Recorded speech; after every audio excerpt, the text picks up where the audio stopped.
இல்லை நீங்கள் சொல்கிறது 100% உண்மைன்ற நீங்களே ஒரு வார்த்தை கூட பயன்படுத்துறீங்க சொல்லும்போது. டேப்ஸ்னு ஒரு ஸ்டிக்கர் ஒட்டியிருக்காங்க. ஸ்டிக்கர் ஒட்டுறது அரசாங்கத்துக்கு ரொம்ப ரொம்ப புதிய வேலை கிடையாது, ரொம்ப பழைய மாடல். ஸ்டிக்கர் ஒட்டுறது அப்படின்னா இவங்கள தான் நீங்கள் பிடிச்சி கூட்டிகிட்டு வரணும். ஏன்னா ஏற்கனவே என்ன இருக்கோ அதுக்கு இவங்களே ஒரு பெயரை மாற்றி வேற ஒரு பேரை வச்சு இது நான் தான்பா பண்ணேன், இது நான் தான்பா செஞ்சேன் அப்படின்னு பேசிக்கிடுவாங்க. நான் என்ன சொல்கிறேன்னா, உண்மையிலேயே நீங்கள் உள் உணர்வோடு இருந்திருந்தீங்க அப்படின்னா ஆட்சிக்கு வந்த 4.25 வருஷத்துல தான் உங்களுக்கு இப்போ தோணுதா பண்ணணும்னு? இப்போதான் திராவிட மாடல் அரசு விழித்து கொண்டதா? சரி, இந்த பயன்கள் எப்போ கிடைக்கும், யாருக்கெல்லாம் கிடைக்கும்? இப்போ ஆட்சி முடிகிற தருவாயில ஒரு வாக்குறுதியை நீங்க கொடுக்குறீங்க. இப்போ அடுத்த முறை நீங்க ஆட்சிக்கு வருவீங்களா அப்படிங்கிறது ஒரு கேள்விக்குறி.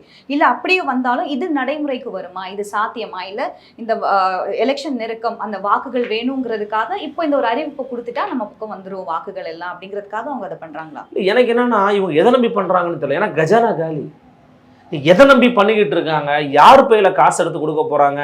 ஐயா முதலமைச்சர் ஸ்டாலின் பையில இருந்து காசு எடுத்து கொடுக்க போறாங்களா, இல்ல உதயநிதி நடிச்ச திரைப்படத்துக்கு காசு கொடுக்க போறாங்களா, இல்ல பரசக்தி படத்துக்கு காசு எடுத்து கொடுக்க போறாங்கன்னு தெரியல. காசே இல்ல, கஜானாலே காசு கிடையாது. இவ்வளவு ஒரு நெருக்கடியான சூழலை நீங்க அறிவிக்கிறீங்க, ரைட்டு. ஏன் இப்ப அறிவிக்கிறீங்க? சரி, இவங்களுக்கு மட்டும் அறிவிக்கிறீங்களே, மற்றவர்களாம் ஏன் அறிவிக்கல?